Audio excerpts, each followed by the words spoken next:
Greetings, Mudsock Quilters. This is Chris Bamey joining you today for our Skillshare for the month of May. Sorry that we cannot meet in person, but hopefully you'll be able to glean information from this video to help you accomplish your open wide zipper pouch. In order to make the zipper pouch, we will need exterior fabric, interior fabric, interfacing, and a zipper. This is going to be the smaller size of the options from the pattern, and you cut your fabrics. You can cut a top piece that is 3.5 inches by 10 inches, bottom piece which is 4.5 by 10 inches. You have your lining which is 7 inches by 10 inches, but what I do with all my linings is cut them 1/4 inch shorter so that you don't have as much bulk inside on your lining. So that is 6 3/4 inch by 10 inches. For my interfacing, I cut the entire piece 1/4 inch smaller. This gets attached to your exterior piece. So you're cutting 6 3/4 inch by 9 3/4 inch.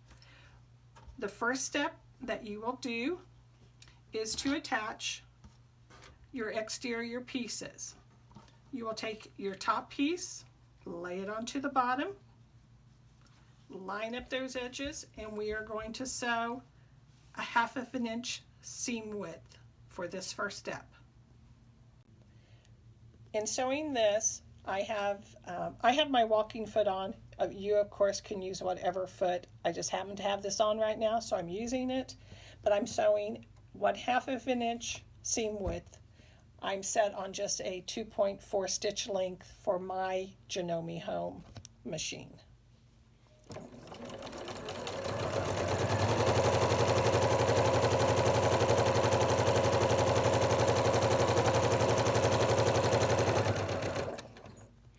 It's not necessary to do a back stitch. These seams are going to be incorporated into side seams, but if you would like to backstitch, that's totally your choice. I've prepared my exterior pieces. I have sewn that seam, 1/2 inch seam. I have ironed my interfacing, and I use the Pellon 101 SF, which is a woven fusible interfacing. For anything that's a small bag, this is all that you need, and it will give you a fairly stable bag as far as staying open and not flopping or getting out of shape. But if you want to make any of the larger size bags, your options are to use Soft and Stable, which is a by Annie product. This particular product is the same type, but it is a Pellon product. Or you can use a fusible fleece, which you would fuse to the exterior panels with the Soft and Stable, or the Pellon product. Some of them you can get which has a fusible side. This does not, so you would just need to layer and mark quilting and do some quilting lines to keep those pieces attached. For this size bag, it calls for at least a 10-inch zipper, and what you need to do is the 10 inches needs to be the measurement of the full zipper and teeth, not the tape length. So of course this one obviously falls within that range of at least 10 inches or longer. You're going to open up your zipper, and you are going to take and place the zipper tape face down along that top edge of your bag piece, lining up the zipper tape at this end. Using pens, or in this case wonderful binder clips, you're going to go ahead and match up those edges and just clip along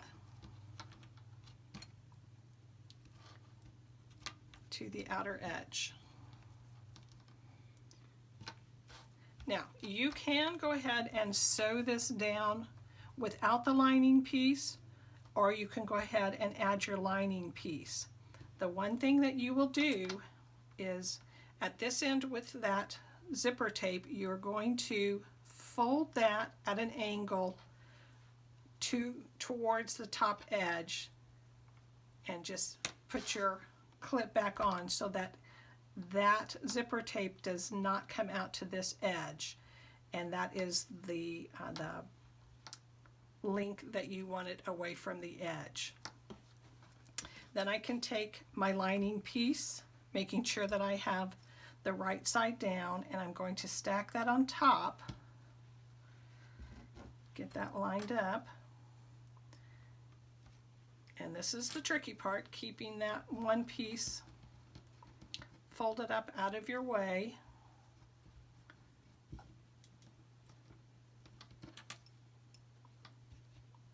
But go ahead and reattach your clip, smoothing the lining piece along as you go,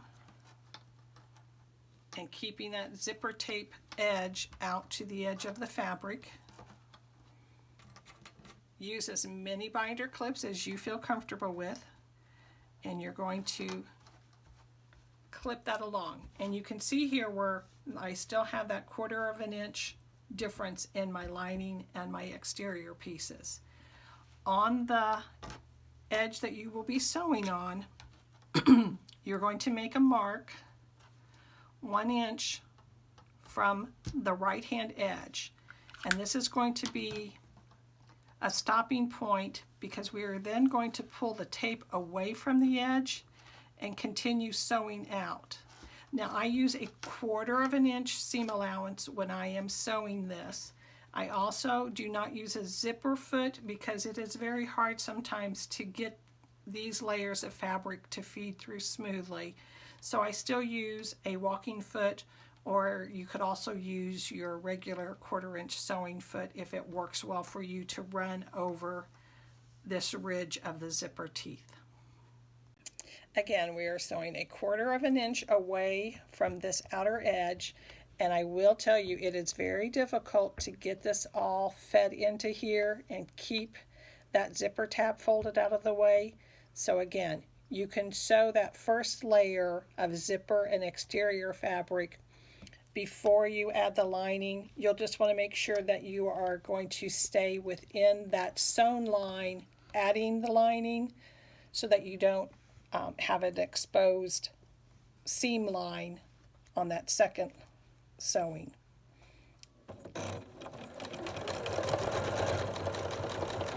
As you go along, make sure that you are keeping that zipper tape in line with the fabric, interior and exterior, and keeping everything lined up.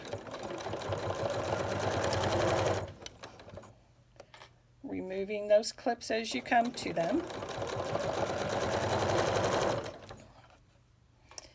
And I will say, having the walking foot on does help to keep the layers in sync with each other so that you don't end up pressing and lengthening this lining fabric, which has no stabilization, considering that the exterior pieces do have the interfacing. They're a little bit more stable. And then as I approach my marking, which is at 1 inch from that corner, I'm going to sew right up to the mark, stop, raise my presser foot, and then I'm just going to gently pull the zipper away from the seam line, drop my foot, and then continue sewing off the edge. Once you have that seam sewn and you open up the lining and the exterior fabric, you can see this is where we have sewn out of the seam line with our zipper. You will take this to your ironing board. I always press my lining fabric up, then press my exterior fabric out, and a lot of times what you want to make sure is that out here on the edge that you're getting that pressed so that you have an even seam all the way across. But go ahead and press this side, then you will go and take your next exterior piece and your lining, and you will repeat the process. This time you're going to lay it so that the zipper tape, again facing down, lined up with the right side edge. You will fold back that corner, clip all the way down, adding your lining fabric at the same time or after you have sewn the zipper down first. And then at this edge, you will mark your 1 inch from the edge on the exterior fabric, because that will be laying up as you sew.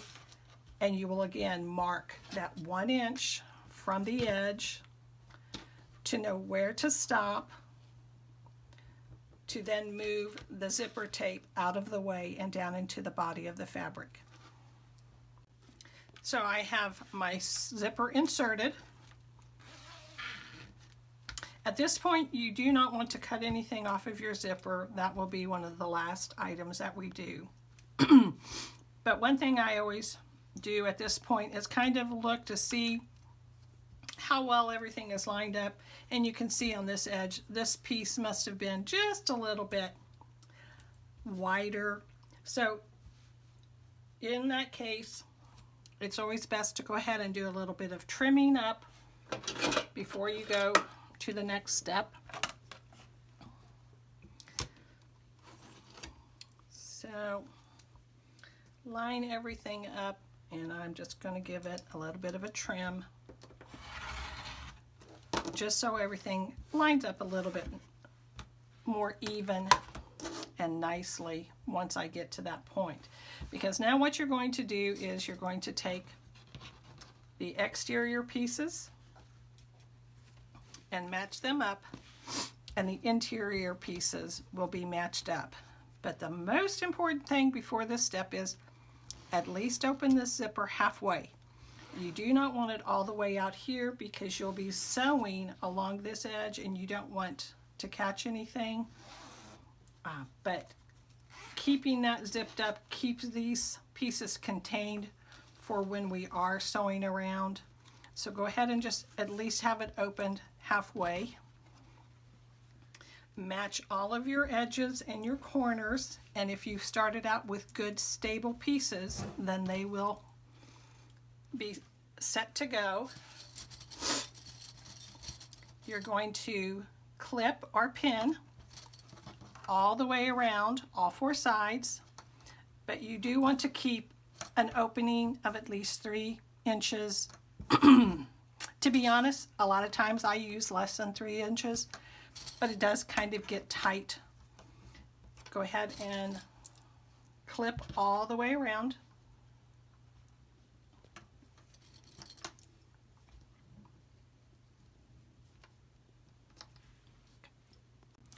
When you're clipping this together, the points that you need to be aware of are here where your exterior and interior pieces meet. Anytime you're doing a bag, a zippered pouch, you always want to push the seams towards your lining of the bag. On this edge, we want this zipper tape to be tucked in toward the outer bag, the exterior side. And again, push those seams toward the lining side and clip. Another issue with this bag, with the bags that I make that are 2 pieces, when I make the pieces, I press the seam toward the top on one side and toward the bottom on the other side, so that when we have our side seam here, it's just like in quilting, we can nest those seams together and reduce the bulk. When you're sewing the interior exterior pieces together, again, you will start leaving a 3-inch opening on the lining side, and here is where I do back stitch at the beginning and the end, but you're going to be doing a 1/4 inch of a seam, and you're going to go all around the sides. Where you will have trouble and where a walking foot will help is when you get to these points where the bag exterior interior meet. There is quite a lot of bulk, so sometimes a zipper foot will help you navigate around those pieces.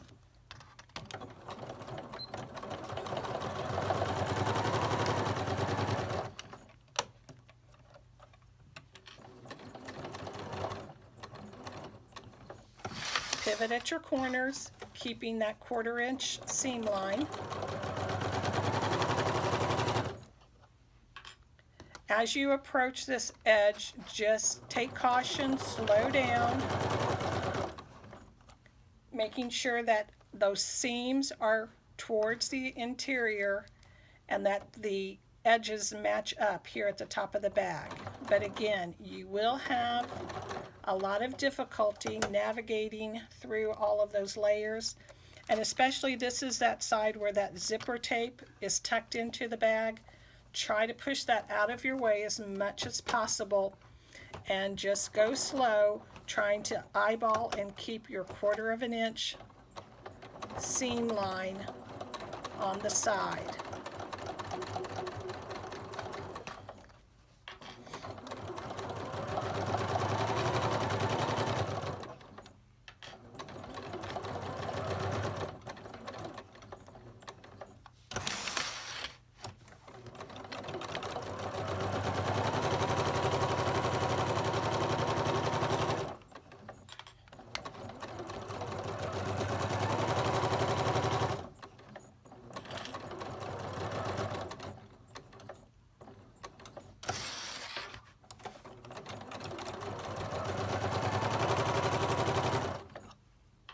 You won't have as much trouble on the side where the zipper was folded back and out of the way.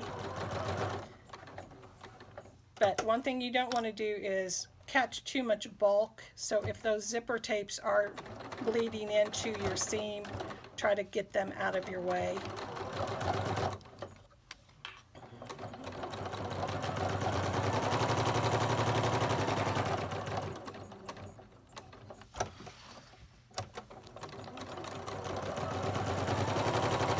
And again, stopping so that you do have an opening where you will be turning the bag right sides out. This next step is different than what the actual pattern will show you. This is just another of my little tips and tricks that I prefer to use when I'm constructing my bags. She has you box the corners by pulling the edges apart and getting those all flattened out and marked. I found it is much easier to go ahead and mark my corners when everything is flat. What I do is I take my ruler, and with the small bag, I think her corners box out at 1 3/4 of an inch. You can use 1 1/2, 1 3/4.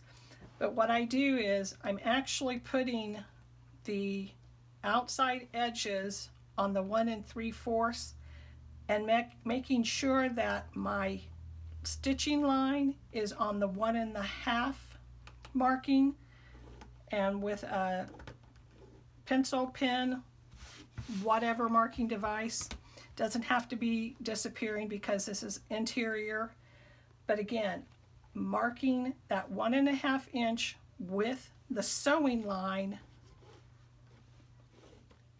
I mark my corners.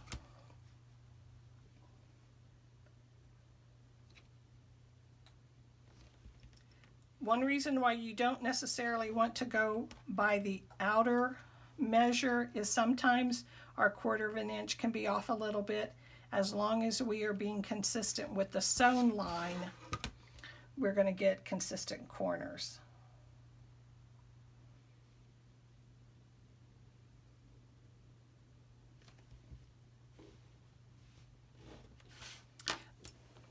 Then you will take your scissors and you're just basically going to be cutting out this corner, making sure that you don't go into the fabric beyond the point of intersection.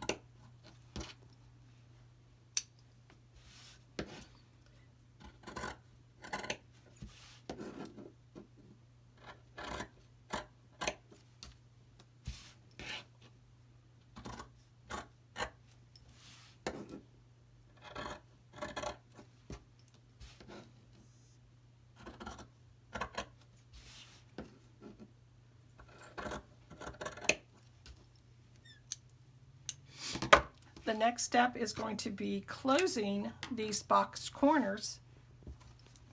You will take the fabric, open up that lining, and which way that you push the seams is totally up to you, but what you want to do is make sure that that seam nests. So push one seam to the left, one to the right, top, bottom, however you want to do it. And you just want to make sure that when you are sewing this seam that nothing is puckered, that it's all flat.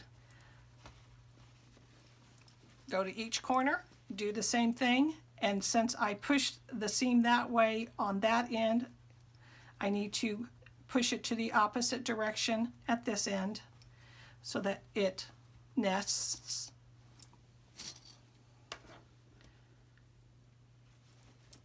Get those clipped together, and then you do the same thing with the exterior side, but now this seam is pushed to that side, so I want to do the same with this end just to keep the seams all going in the same direction.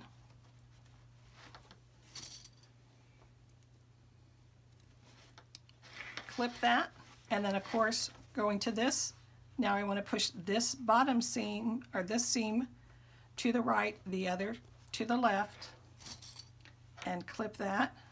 And then we're going to go to the machine, and you're going to sew 1/4 of an inch from that edge, back stitching at start and stop. Here I have that box corner ready to sew. I always prefer to have the side of the bag on the top, the bottom of the bag on the bottom. That way I have a little bit better control on keeping this from puckering. Back stitch, sew that 1/4 of an inch. Back stitch, and repeat for the other sides. Here we have the bags boxed, all corners, and just start feeding this from the inside to outside so that the right sides will be out. And get all of that lining then tucked in on itself. At this point, it's always good to take a slightly sharp object, something with a dull end. Just get that in there and help yourself when poking out the corners. Just to make sure you get all the seam opened up.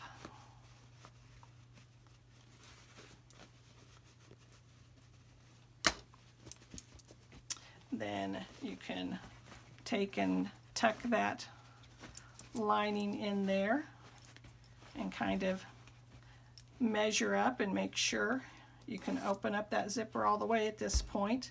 But now what we need to do is get this seam closed up that's in the bottom of our lining. And how I do this is I just kind of get an eyeball tucking those seams into the inside until I feel like it's a fairly even distribution of the fabric on the inside. If you want, you can go and press that, finger press it if you have a roller presser, just to get a defined edge. And then we're going to take it to the machine and stitch it closed. I find that sometimes it's nice to have a little pin marking that spot where that opening starts and stops, so I know that I'm going to cover it with my edge stitching.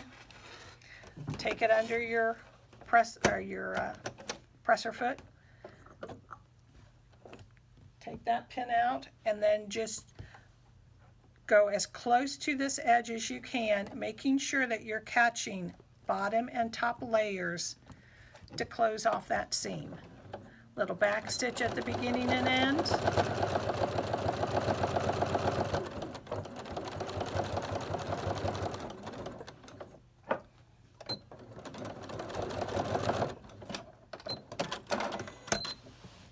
and we're done. Now we have our seam sewn in there, and what we want to do is just give our bag a light press. I just lay it down on my ironing board, stick my iron in, kind of get out to all those corners, and kind of roll it around and continue pressing into the inside of the bag. And that's just to try to kind of get that lining all sorted out. And then what I do is I lay it on its side and push in to that bottom seam and kind of pinch everything, lay it flat, and give it a light press on either side. And what that helps do is kind of define that bottom edge so that it will have a defined edge.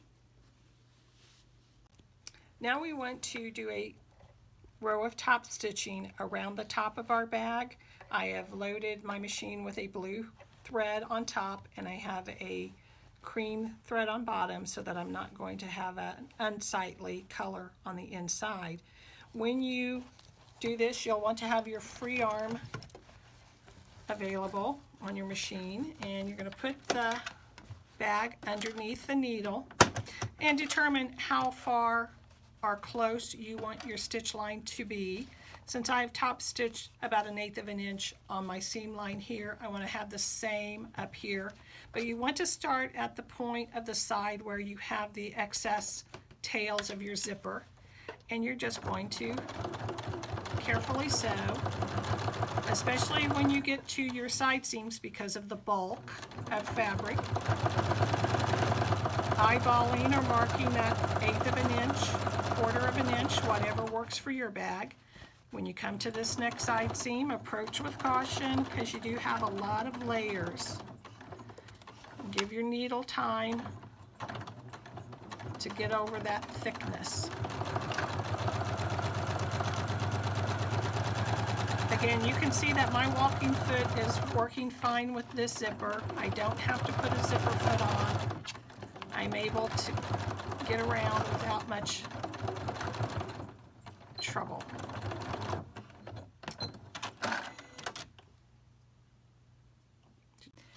Okay, the next step is we are going to trim this tail off, and you want to have at least 1 inch sticking out, 1.5 inches, whatever is your preference, but you don't want to have it this long. You just want to have enough of a tail that you can grab as you're zipping and unzipping the bag. So taking either a dull pair of scissors or a dull rotary knife, you will want to mark or eyeball and just cut across that zipper. I've already prepared the tabs based on the tutorial that I sent a link for. You will find that link in the Facebook file labeled the zipper pouch. And what you want to do is fold it so that you are going to be able to slide it onto the end of your zipper. So that means your distance across needs to be a little bit more or roomy enough to encase that zipper end.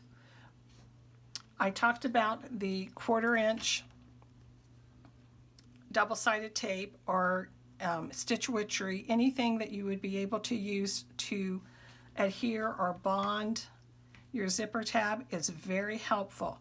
I've cut 2 pieces and attached to this. This is double-sided tape. I'm just going to peel off the paper and then fold that and just give it a good press to make sure that it's going to keep my piece completely stable. Now what you're going to do is slip the zipper tab into this end. Don't worry too much about how much of this is showing. That will be on the underside and really not seen. It's not visible. But if you want to be a little bit more precise, by all means go ahead and take off any stray threads that might cause you issue, and then just slip that onto the end of your zipper, pushing it all the way so that it gets seated down into that bottom folded edge. Then I go ahead and just put some clips on it to keep it there secure while I go to my sewing table. I want to talk a little about how you can take your zipper tab and isolate a motif in your fabric that will make an interesting little detail. This is a 1-inch zipper tab end, so when you go to cut your fabric, you will want to cut a piece that is 2 by 4 inches. But what you need to do is take that ruler so that you can see your motif, and you're going to center that 1-inch line down the center of your motif, and then you will want to have it be within the 1 to 2 inch marking coming from the top, because in this way, as you fold this zipper tab, you're going to get that 1-inch area to highlight that motif. When you go to sew this on, you want to make sure that you're going to be sewing as close to that edge as you can, so at least 1/8 of an inch away. The further away you get into the center, then the less stable those sides will be and this top will be as far as securing the zipper tab. And a walking foot is a wonderful source of even sewing for this particular step because of all the thickness. So again, you just want to use a slow stitch speed and as tight control as you can muster, and kind of eyeball when you're getting close to that edge so that you don't go off. Pivot, sew down the side seam,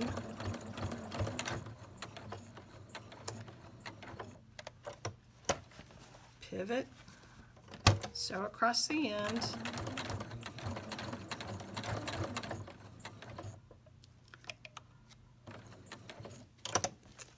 pivot and sew across this last side. And when I get back up to the top, I go ahead and pivot and just do another row across the top for just a little bit more stability. But of course you can do whatever suits your particular needs. And there you have the open wide zippered pouch. I do want to show you a little bit of the difference in the kind of stabilizers and interfacings that you use. Of course, the bag that I showed uses just that 101 SF Pellon woven stabilizer, the interfacing. So it's a very smooth, very thin layer of stabilizer. This bag uses a product called Soft and Stable from the By Annie brand, but Pellon also has a foam stabilizer. When you use this and you quilt lines, you can see that it has a very good loft, a lot of puff.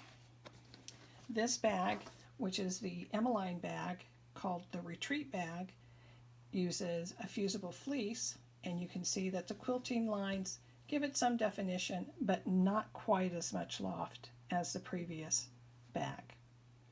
So you can choose which of the stabilizers, interfacings that you would like to use for your bag to make it more sturdy. And again, as you go larger in size, you would need to have a little bit more of a stabilizer. And like I told you, from a fat quarter, you can get 2 bags, and here is the second bag. Now, you might notice that there's a little bit of a difference in that size. That is all due to how you box your corners. And you can see the difference in the bottoms just by doing the 1.5. On this I did 1 inch, and that was the 1 inch on the sewn line, which would be 1.25 on the outside edge. So just by varying that cutout, you end up with a more shallow or a deeper bag. I hope you guys enjoyed the video. I can't wait to see your bags.